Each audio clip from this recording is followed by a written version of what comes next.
Hello, welcome to Tabletop CP. Today we will be taking a look at my completed French army for sharp practice.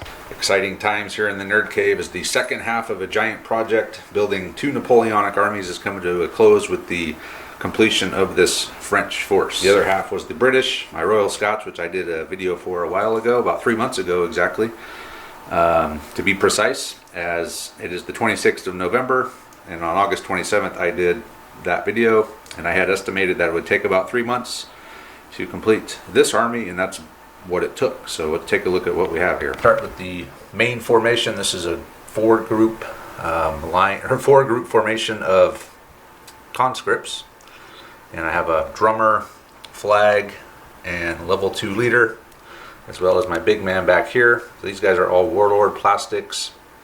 I did order some various command figures from front rank, but most of these guys are parry or warlord.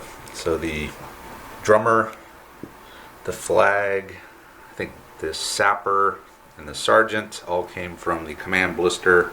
Oh, and this guy here as well. The warlord French command blister, and then the big man came from front rank. I also have in the back here two groups of grenadiers. They are kind of leftovers. Only two of the guys on each sprue had the epaulets and the grenadier type hat with the plume on top, and I was able to squeeze two groups out of that. I might be able to do one more, but I don't have another one of these trays, so I think two groups of grenadiers is going to be it. Moving on here, we got some Laguerre light infantry. This is the Warlord Games Voltigeurs set. I have one group there, I have one group here. This is another front rank officer. He's going to be commanding this group. So those are the Warlord Games Voltigeurs, and I bought two groups of parry Voltigeurs, one with greatcoats, one without, mixed them up, gave me enough for two groups. And I have a sergeant here as a leader, and then another sergeant here. The two sergeants were from the light infantry box from Warlord that my friend Steve sent me. And see here, moving on, so that's my skirmishers. I have one group of cuirassiers here. These are parry plastics, very nice. They go together super easy, and there's a surprising amount of variety in the horses. They do a really good job designing their plastic horses, because you can any part fits with any other part, and it makes a really large variety of poses for the horses themselves. Moving on, we have a 5-inch howitzer. This is Warlord. My friend Steve sent this to me. It's Imperial Guard, and I'm going to be using it as a light cannon in the game. So it came with the 4 crew. The guy in the back there with his hands behind his back is a front rank guy just bought to add to the crew to make them 5 men, and they're commanded by another generic officer from front rank as well. And then finally in the back here I have just some random casualties. I got Voltigeurs, I got Laguerre, I got Line, I got Grenadiers. All the ones without greatcoats came with the Cuirassier box, and then the rest are the Warlord Metal French casualties. And that is the French force. That's as big as it's going to get. I don't plan on adding to it. I think there's plenty here for sharp practice. If I do decide to do black powder, I will have to add, and I don't see myself doing that anytime soon, so this is pretty much going to be it for this force.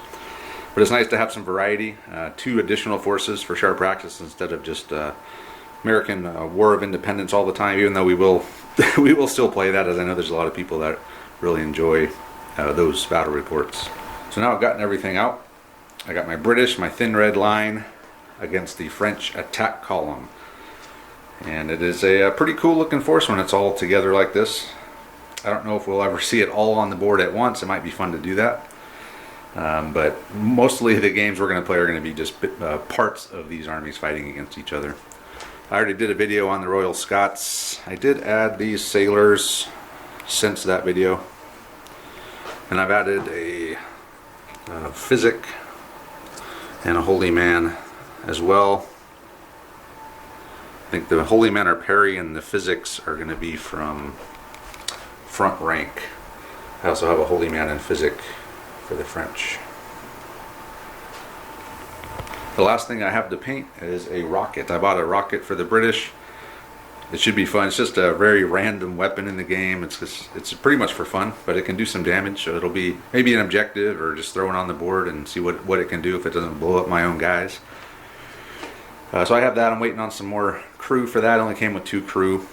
So I ordered 3 more crew from Eagle Figures, I believe it's called. So once they get here, I'll put the rocket together, and that'll be the last part of the Napoleonic Army. As far as the next project, I'm going to be doing some winter terrain with my friend Andrew at Beard Clipper. It's going to be a month-long, the month of December long project that we're both going to be collaborating on.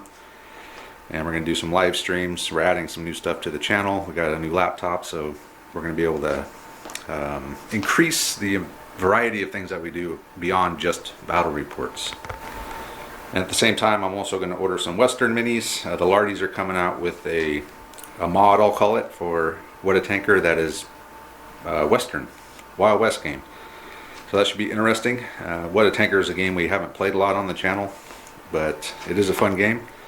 And I guess we'll probably have to start playing it again to get those mechanics in our head. But that's the plan for the projects for the near future, is the winter terrain and the cowboy stuff. So anyway, let me know what you guys think of this setup I have here, and we really look forward to getting some battles in with them, both in the peninsula and in Belgium and wherever else we may wind up. So thanks for watching, and we'll see you guys next time.